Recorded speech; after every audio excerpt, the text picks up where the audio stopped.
Hello, everyone, and welcome to today's educational workshop, Medicare, Know Your Options. Thanks for being here today. My name is Matt Sherman, for those of you that don't know me, and I'll be your instructor today. I'm a licensed insurance agent, and for the past 25 years, I've been working as a retirement counselor. I also volunteer some of my spare time as an instructor for the Council of Financial Educators. On a daily basis, I share personal and practical solutions to those transitioning into retirement, no matter what their age may be. You might say I have a real passion for helping people on a proactive basis. It's interesting that this year, like many of you on the call today, I'll also be turning 65. And I am looking forward to enrolling into Medicare as well. It is affordable and has some very robust benefits, as you'll see as we go through this. The Council of Financial Educators is a 501c3. It's a nonprofit organization, and they're committed to providing the public with the knowledge to confidently navigate the ever-changing retirement landscape through webinars that we produce and present like these. This is a workshop that I would have typically presented at a local library or community center in the past. However, due to COVID and the demand, we are now providing these workshops virtually for you at your convenience.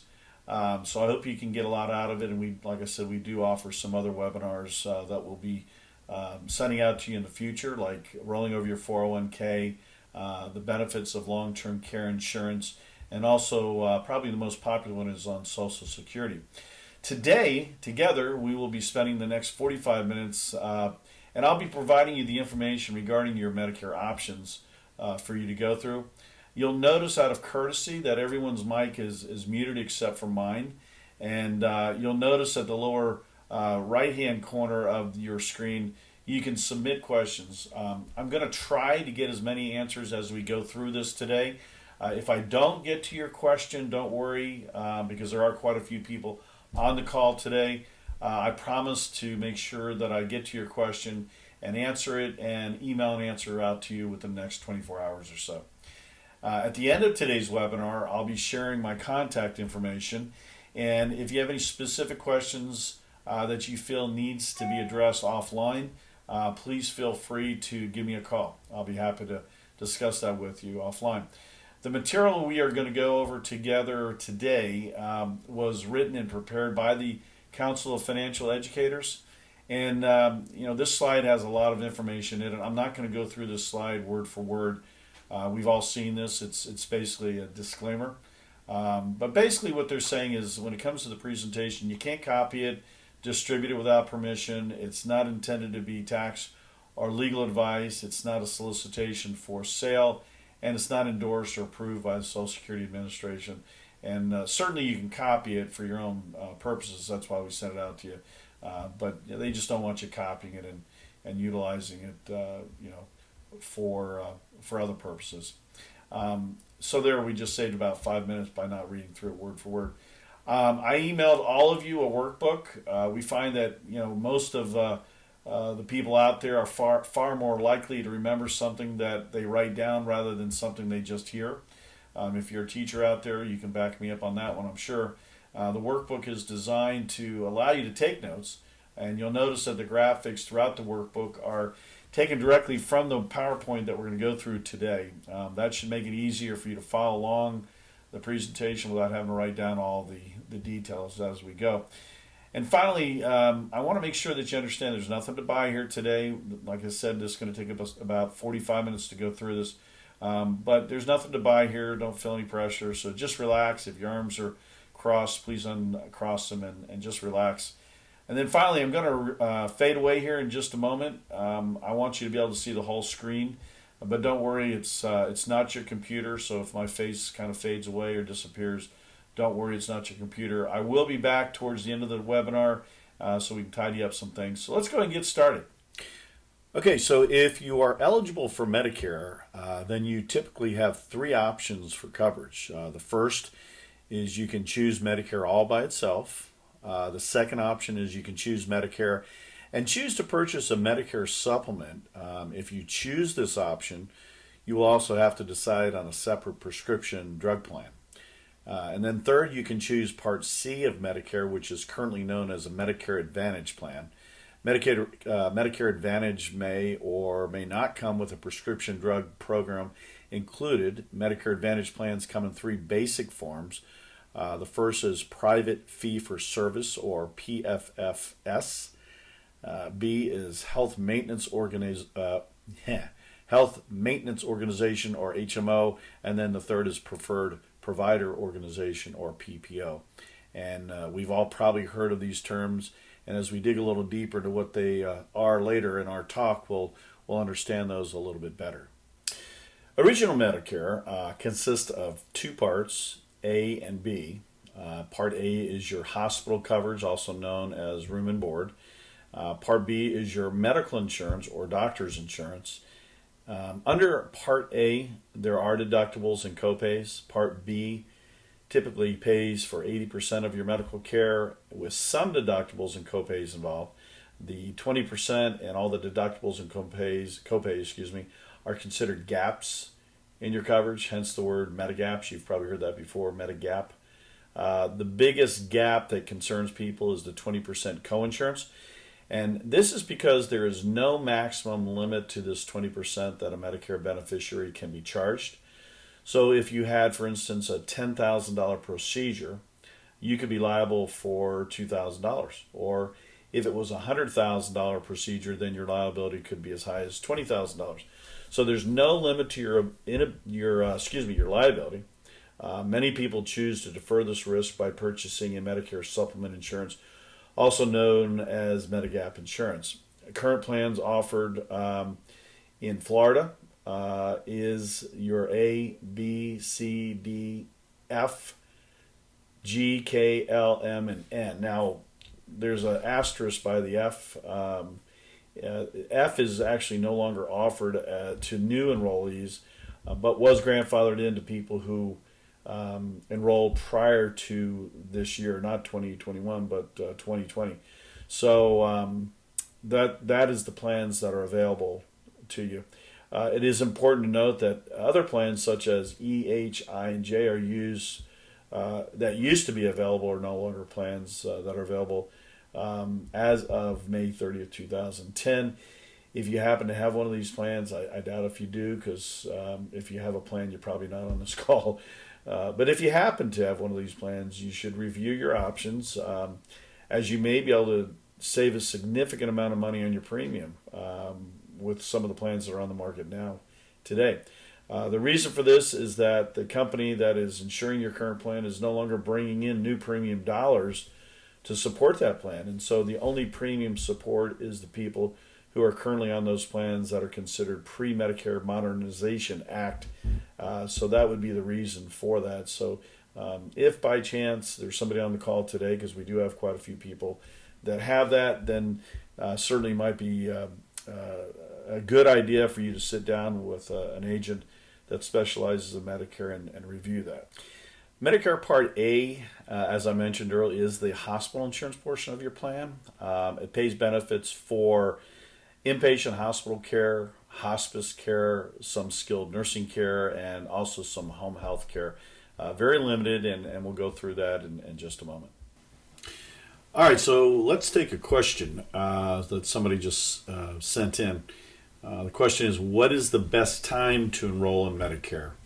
The best time to enroll is during the open enrollment window around your 65th birthday. And most of the questions we're going to answer today is assuming that you don't presently have Medicare coverage. So we're not going to talk about open enrollments for existing coverages and those sort of things. We're just going to mostly address, the initial enrollment. So the best time is the open enrollment window around your 65th birthday.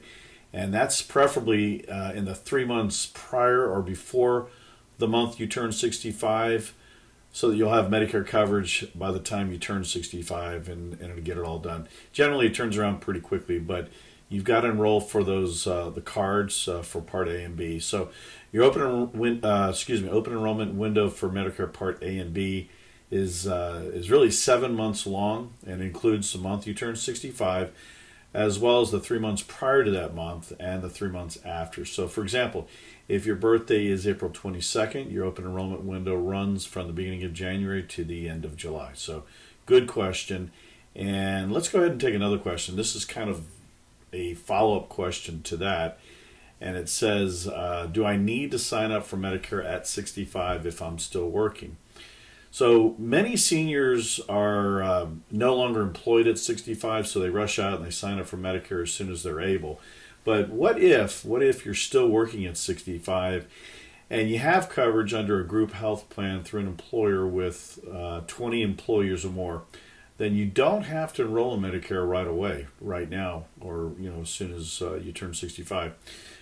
If your employer has less than 20 employees, you do need to take Medicare Parts A and B because that will become your primary insurance. If you don't enroll, your employer plan may pay less or perhaps nothing at all for the care when it finds out. So that said, it often pays to enroll in Medicare Part A on time, even if you have health coverage already. It won't cost you anything. And this way, Medicare can serve as your secondary insurance and potentially pick up the tab for anything your primary insurance, in this case, your work health plan, doesn't cover. The only exception is if you're contributing to a health savings account, an HSA, and wish to continue doing so. Medicare enrollees are not allowed to contribute to an HSA, even if they continue to have coverage under an employer's HSA qualified high deductible health plan. So quite a lot there to unpackage. I would say that if any of this applies to you, talk to a health insurance agent, a Medicare specialist, as it would pertain to your specific needs and situation, because obviously, a couple subjects comes up there. One is, if you have more than 20 employees in your group, if you have less than 20 employees, and then there are some situations where it may benefit you to put off applying for Part B because there is a cost. No sense doubling up and paying two things. And also may affect your ability to get a supplement at a future date. And then the health savings account doesn't necessarily mean your health savings account goes away. If you have an existing health savings account, you get to keep that forever and use it. All they're saying here is that once you go into Medicare and you no longer have a policy that is a health savings account by definition, then you can no longer contribute to that health savings account that you generally have at a bank. So again, it would be beneficial to talk about somebody specifically as far as your needs. This is how a hospital stay is covered. It says here on the slide that these coverings are per benefit period. I don't know if anybody knows how a benefit period works with Medicare. It starts when you first go into the hospital. So for example, if you come out 5 days later, your clock to a new benefit period starts ticking again.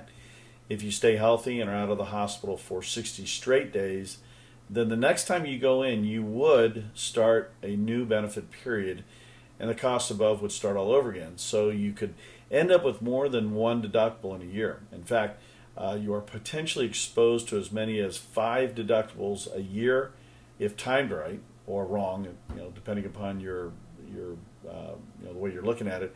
However, that may not happen. It could be easy to incur 2 to 3 deductibles a year.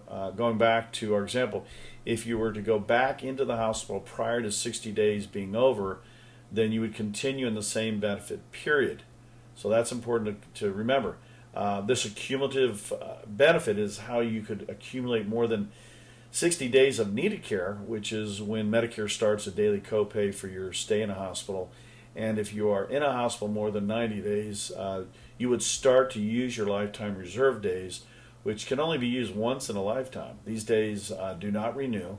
And again, anytime you're out of the hospital for 60 days in a row, you will start that benefit period over again. Now, under Medicare, there is a copay for skilled nursing care, and this coverage can last for up to 100 days per benefit period. However, it's very important to point out that this is more of a recovery or therapeutic type benefit than it is for anything considered chronic. A big misconception is that Medicare pays for long-term care, but Medicare is medically necessary. The easiest way to think of medically necessary is that it's going to be something that you're going to recover from and get better. It is not something that is going to last forever or a need. So for instance, God forbid, Alzheimer's or something, then you would be covered, would not be covered.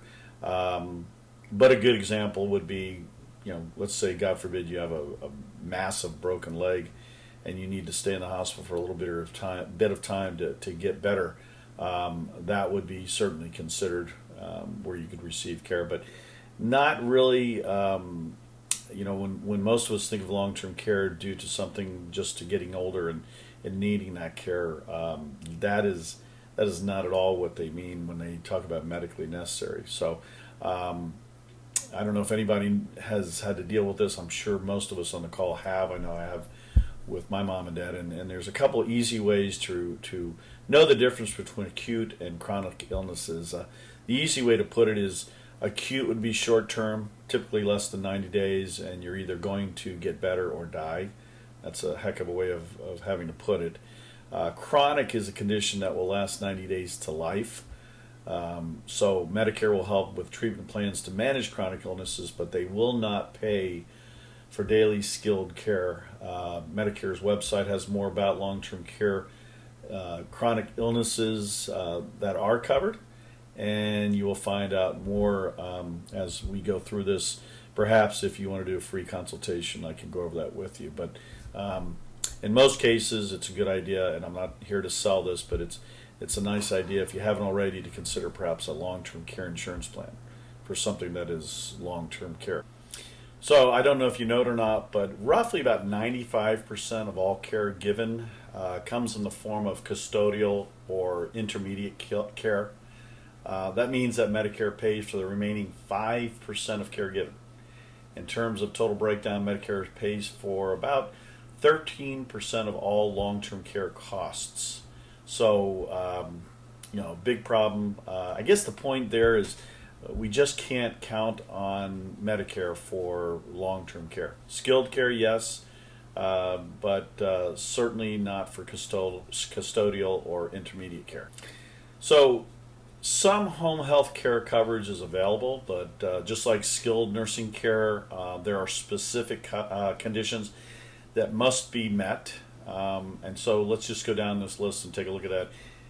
You need part-time skilled nursing care, physical therapy, or speech therapy. You're confined to your home. Your doctor prescribes home health care and sets up a health care program for you.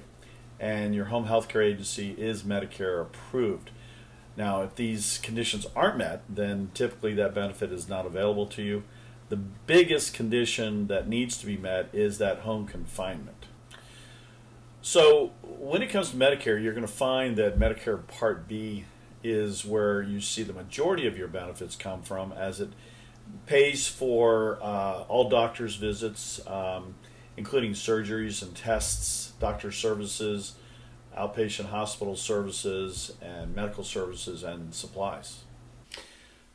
This slide's got a lot going on, but basically what it says is under Medicare, you would have paid for Part A during your working career in the form of Medicare taxes, right? While retired, though, however, you may or may not still be paying for Medicare taxes for Part A, depending upon what your work status is.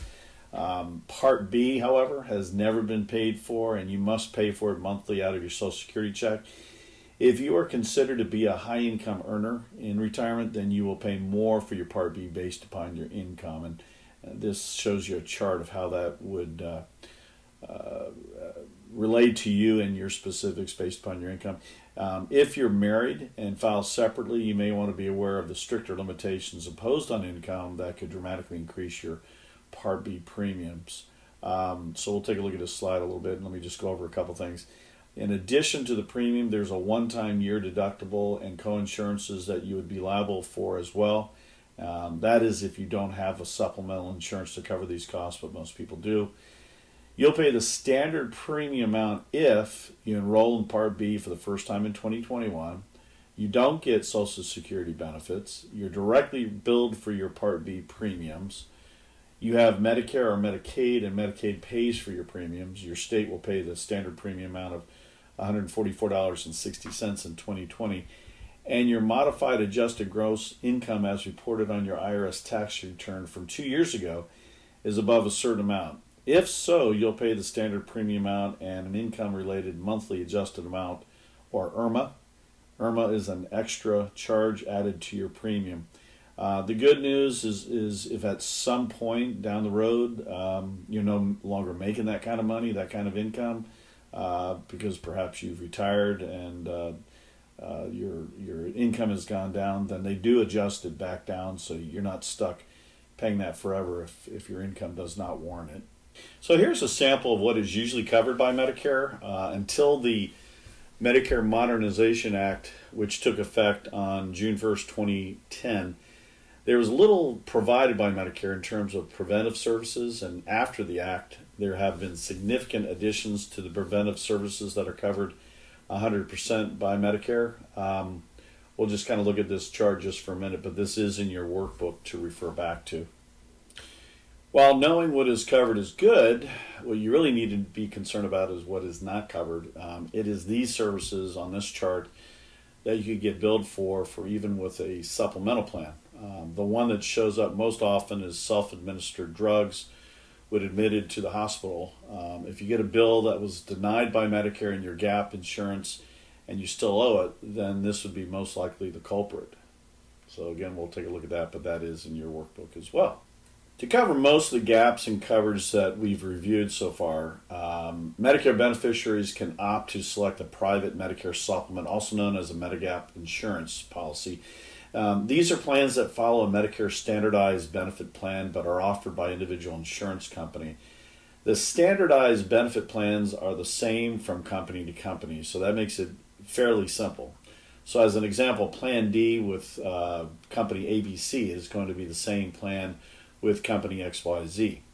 There are currently 11 different standardized plans. To choose the benefit structure that is best for you, you should probably sit down with a qualified person, agent, that can go over this and explain to you how those work. There's also books that are available to you from Medicare. There are some government-run programs, but it seems like they usually steer people towards Plan F. Now, Plan F is no longer available. Plan G is probably the next best that's available.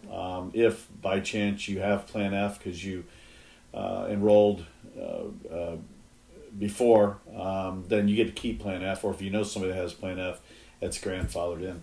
But there are typically some financial advantages to the other plans that you might have liked to see, so you're probably better served comprehensively by sitting with a qualified insurance agent or coffee member like me who will walk you through the different plans. The difference between these plans comes to just a few things. One is a rating or the strength of the company. Obviously, a strong financial rating is important just to make sure the company has the ability to pay the claims properly. Most of these companies are reinsured, so you really don't ever lose coverage, but you could get some higher than normal rate increases. For ratings, it would be important to have a company that is at least a B plus financially. Most companies with a B plus or higher are financially strong and shouldn't cause any problems for you. The second difference is going to be the price. Even though the benefits are the same, companies price the plans they offer differently. The differences vary greatly as to why and how much. I never have been able to really figure it out. It's important not to pay too much when it comes to a supplemental plan. As a general rule, it would be safe to say that if you're paying about 25% more than the average of the lowest third of the companies that you've reviewed, then you're probably paying too much for your supplement. And here's why. There are typically around 30 companies offering supplements in a state at the same time. And if the average of the 10 lowest in terms of premium is 25% lower than your premium, then that means that there are a number of companies offering the same benefits for much less, right? If it was one or two companies, then those companies may be trying to outcompete the marketplace with rates that are too low or will most likely end up with larger rate increases a few years down the road. So that's something to keep in mind as well. The last difference is how the company classifies its supplement for rate increases based on age. And you can read that on the slide about attained age, issue age, and community age. Whether or not you choose to have a supplement to your Medicare you will also have the choice or have to choose a separate prescription plan, and that's known as a Medicare Part D. So I want to take a few minutes to discuss something very important before we move on to Medicare Advantage and the prescription drug plans, which is going to be coming up in the next few slides. Notice here, and we've talked about it a little bit already, long-term care services not approved by Medicare are not covered by any supplemental plans or Medicare health plans. We've already mentioned that Medicare only pays for about 13% of all long-term care costs services provided. But what I want to talk about briefly is the impact of this. The average cost is about $55,000 per year today, and the way they figure that is $38,000 at home and $76,000 in a nursing home. And there is almost a 70% chance of you or someone that you love, your spouse, will need some type of this care in your lifetime. The averages are every 2 of every 3 people. We just don't know who those people are going to be. So with these numbers being so high, it is important to make sure you know that how you cover your medical expenses through Medicare is only a portion of this decision, and it is a decision we don't have much control over, do we? So you have a couple of different ways to protect yourself based upon your lifestyle and how you want your coverage to protect you. But what many retirees fail to see in their financial plan is that the decisions you make about the rest of your health coverage can severely impact you and your spouse's financial futures. We may not be able to predict when, if, and to what extent our financial plan will be tested, but proper planning can ensure that it doesn't matter. Long-term care is only a portion of proper planning, but all decisions are married together. What we see often when people come in for their strategy sessions is that decisions were made independently and without consideration for other parts of the plan. When these decisions are tested, they aren't going to work exactly the way they were planned. These decisions could be things like specific strategy for claiming Social Security or Roth conversions or legacy planning. So please remember, do yourself a favor, that as part of your attendance in this class, you automatically qualify for a free strategy session. During the strategy session, we will help find the best prescription plan for you based upon your medications. We'll compare supplemental programs to make sure you're not paying too much, and really help you understand the pros and cons of your current Medicare Advantage plan, if you have one, in lieu of a supplemental plan. Also, we can help determine if you'll qualify for increased Medicare Part B or D premiums due to income guidelines that we went through on the past couple of slides ago. We will also provide a tax forecast to see how your RMDs or required minimal distributions will impact not only your tax situation, but also your future Medicare Part B and D premiums. Because remember, that can be adjusted. And then finally, we can make sure that all of those independent decisions you made about different aspects of your retirement protection are actually going to work together the way you would expect them to. So here's a really good question. How does Medicare cover you overseas?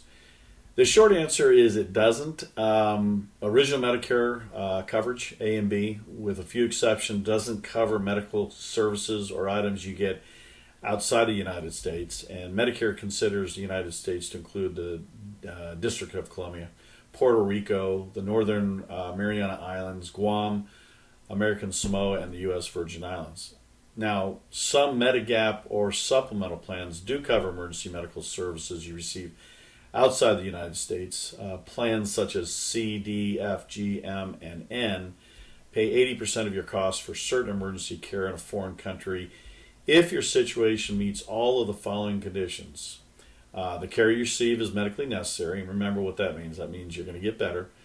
The care begins during the first 60 days of your travel. Medicare doesn't otherwise cover this care, and you've met your Medigap deductible for the year. A Medigap plan with emergency medical coverage outside the United States does have a lifetime maximum coverage limit of $50,000, so that's a good thing to remember.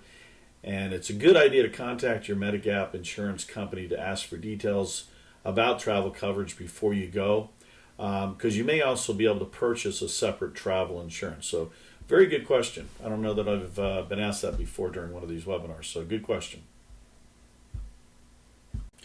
Here's a chart of the 11 different plans that are available for Medicare. Keep in mind that these are regulated by state insurance authorities within guidelines set up by the federal government. Here are the 10 standard Medigap plans offered at different levels of supplemental coverage.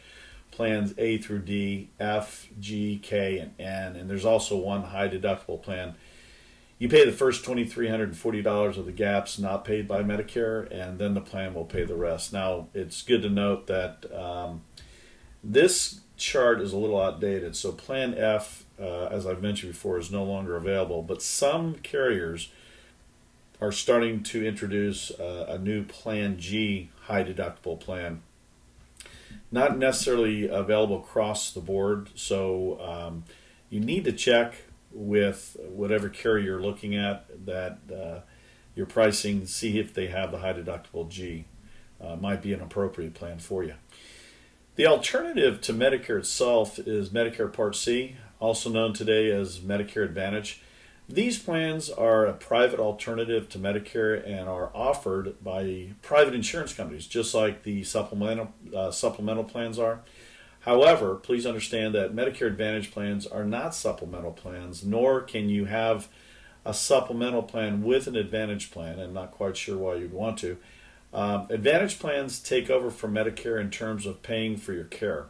And the easiest explanation for what they do is that these plans create a benefit structure that is required to at least be as good as Medicare, but implement convenient co-pays and co-insurances, and also have a maximum annual out-of-pocket limit, or MOOP for short. What we have found is that it is the MOOP that makes the Advantage plan at least as good as original Medicare, because Medicare doesn't have a maximum out-of-pocket. Other benefits provided these plans can be, and as you look at it, create an alternative to Medicare, original Medicare, and may have lower cost than original Medicare. Usually have co-pays and co-ins. In many cases, may have in or out of network providers. That's important to pay attention to when you start looking at Advantage plans or getting involved. They're available on a county-by-county basis, not available in all counties, especially here in Florida. Must offer coverage to at least match original Medicare. Additional features are often available above what Medicare offers, such as dental plans, maybe some vision plans, and may or may not include Part D coverage. It's important to note that these plans are not standardized at all like a Medicare supplement, so the benefits can vary widely from plan to plan and from company to company. So if you're interested in these benefits, maybe of one of these plans, make sure you look at a couple of different plans in your area to see what the differences are, and please make sure you're aware of the cons of the plan, as well as the maximum amount of pocket numbers, which can vary widely, anywhere from $3,000 to $6,400 per year as far as deductibles in most cases. As an example of a con, some plans include the hospital and all doctors' fees in the hospital, confinement, copay, and co-insurance. Some plans separate it out, and what looks less expensive up front may prove to be more expensive in the long run when you actually have to use it. So just pay attention. If I had one big pushback from my clients or people that call me all the time trying to opt out of these, is that they find out that their doctor may be not in the network and it's not something they checked out ahead of time. So definitely make sure ahead of time before you ever sign up for these plans. These agents, obviously want to try to sign you up on the spot. Take a break, make sure that your doctors are part of this, and it's an important question. Make sure that you don't just say, hey, do you take Humana? You want to make sure that you ask based upon the specific plan. For instance, Humana has an Advantage plan called Medicare Choice. So ask the doctor, ask the person at the desk, do you take Medicare Humana Choice versus perhaps Humana Part G, Plan G, because there is quite a bit of difference. Often we walk into these doctors' offices and they have that little slide window that goes back, and you want to talk to the person behind there, and on that glass, often you'll see a list of insurance carriers that are not covered, and they'll have all the list of carriers up there. And so all of a sudden you think, well, gosh, they don't take Humana, so you don't even want to look at a Humana supplement. But generally, And I'm not trying to disparage Advantage plans. I'm just saying that often that it is the Advantage plans that they're referring to. So be very specific when asking your doctor. Now there are other ways to check that. You can go online and check with their provider list to see if your provider is included in that list. And your agent should be able to sit down and show that to you and help you out. The enrollment periods can be confusing for these plans, but the basics of it are that for most people, you will be allowed to enroll from October 15th to December 7th each year during the annual enrollment period. If you are turning 65 or just getting Part B, then you can enroll 3 months before and 3 months after that. That's called the initial enrollment period. We've kind of referred to that in the couple previous slides, or initial coverage enrollment period, depending upon the coverage you are seeking. During the annual enrollment period, referred to as the AEP, if you sign up for one plan on November 7th and a different plan on November 16th, the last plan you signed up for will be the plan that goes into effect for the first of the next year. If you decide that you do not want to enroll in a plan and it's past December 7th, then you can disenroll during the Medicare Advantage open enrollment period, and that's called the MAOEP. It started in 2019, and what it does, it provides a little more time and flexibility than the previous period, which was the Medicare Advantage disenrollment period, and we'll cover this up on the next slide. You may have a special situation. If you are unsure, then be sure to ask us for help with your situation. Many people confuse these enrollment periods with those for Medicare supplements.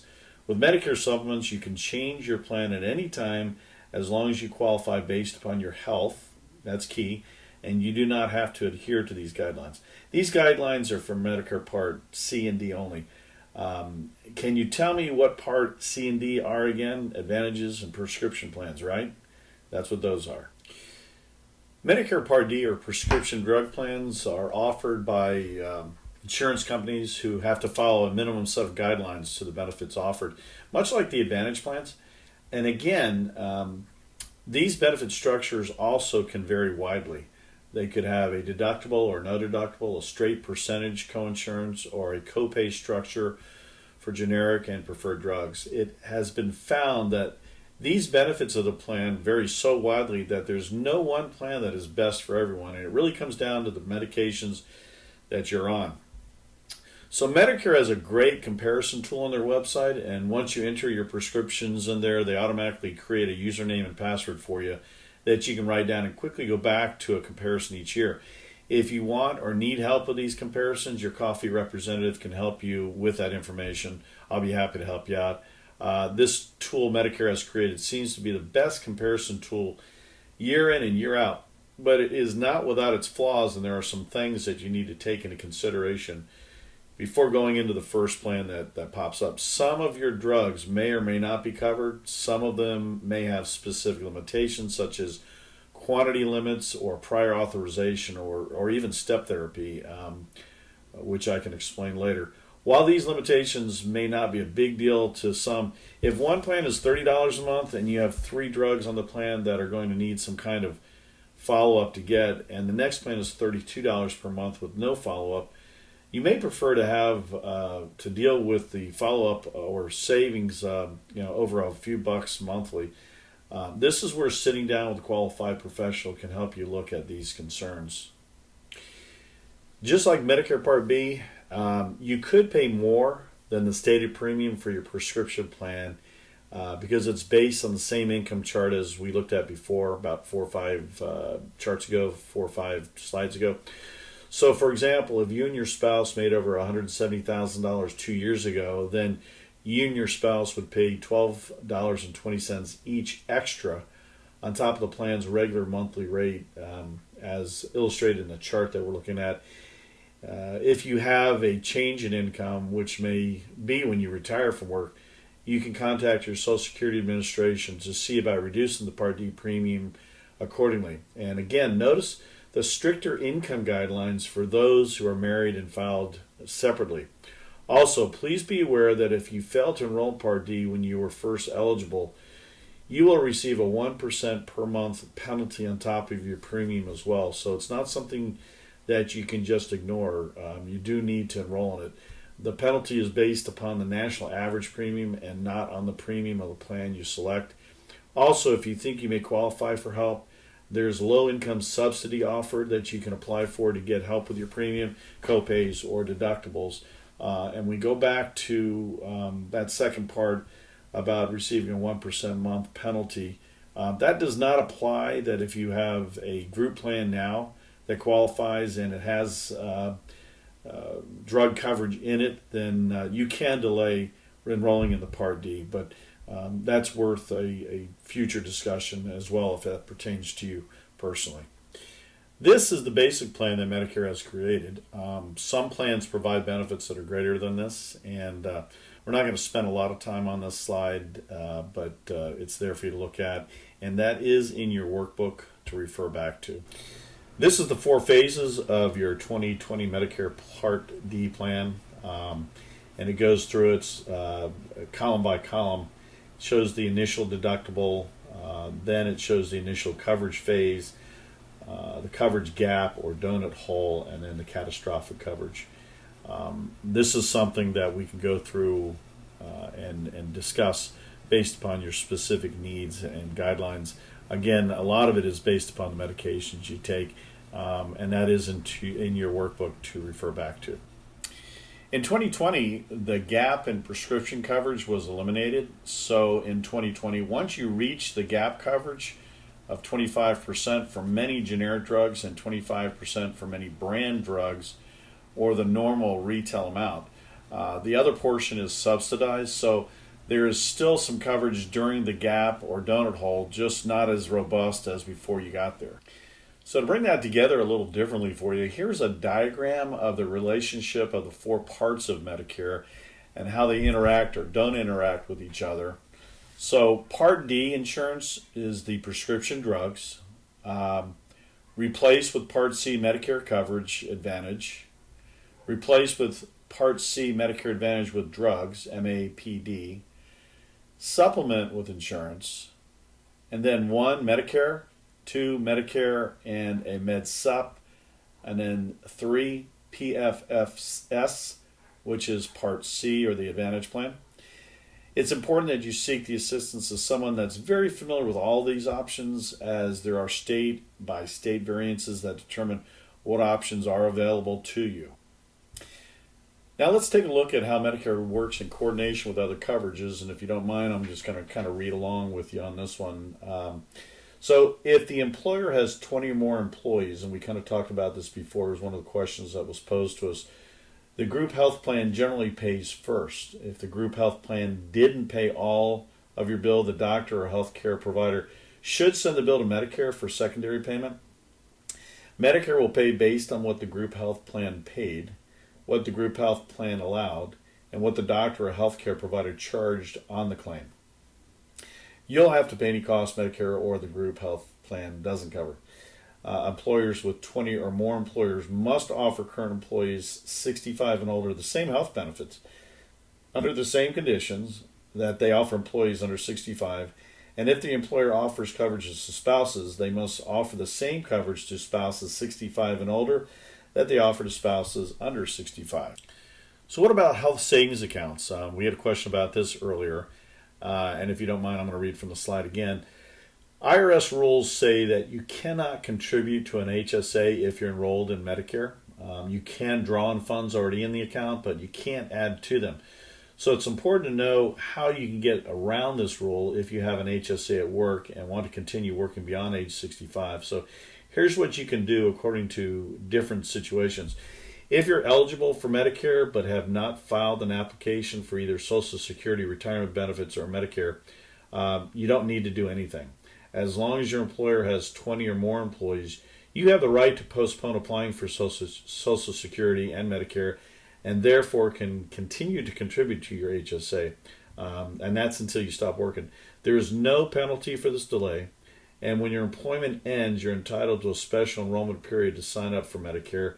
And if you want to know more details, see the related article, Medicare when working beyond 65. This is a very important slide, and and something that if it applies to you, we should probably talk offline about in regard to your specific situation.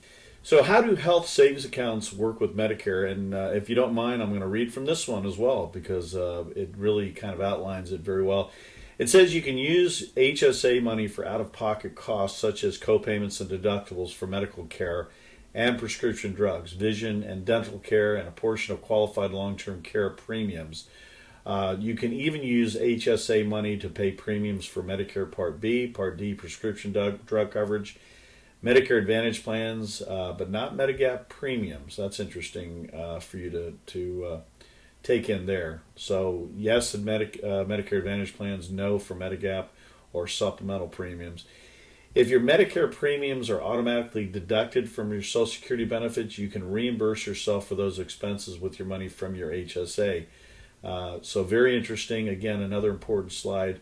And for a list of all the eligible expenses, if you go to the IRS publication 502, medical and dental expenses, you can read through that. All you need to do is Google that, just type that in, and that'll come up automatically. All right, so I'm going to turn the camera back on so you can see me. If you have any additional questions, here are some resources that might help you. First, we got Medicare, 1-800-MEDICARE, or 1-800-633-4227. Then there's Social Security's phone number, which is 1-800-325-0778. And for help paying for Medicare or prescription drugs, call your local Department of Social Services. I want to thank you for attending this webinar to educate yourself. I hope this information provided was helpful and gave you more confidence in understanding your Medicare options. In a previous email, I attached an evaluation form on which you can provide feedback on today's workshop. This is a personal report card for me as well as a means to improve the workshop itself, that I am committed and dedicated to helping people understand their own personal financial situations and in giving them the tools that they need to help them make informed decisions. As part of the commitment, I follow up this workshop with a consultation either in my office, at your home, or virtually via Zoom for those that are interested. This is a complimentary consultation that I offer to everyone who attends this workshop. The consultation is at no cost and there is no obligation on your part whatsoever. During the meeting, we can discuss any questions or concerns you may have as a result of today's workshop. Or if you prefer, we can use that time to examine your specific situation and begin the process of helping you formulate a financial strategy that will suit your needs. If you would like to take advantage of the complimentary strategy session, please select the box that says you would be interested in learning more on the evaluation form and the best time and number to reach out to you. Please fill out these evaluation forms and you can return them via email to mattsherman@insurancemyway.com. By the way, as an additional thank you for hanging in there for today's entire workshop, I can send you a free copy of the book Stress-Free Retirement. People that I've shared this with in the past have really appreciated it. Quick read, and they find the book very interesting. If you'd like a copy, just write that on the evaluation form. Just write it in by hand. And finally, thanks again for joining us on today's webinar.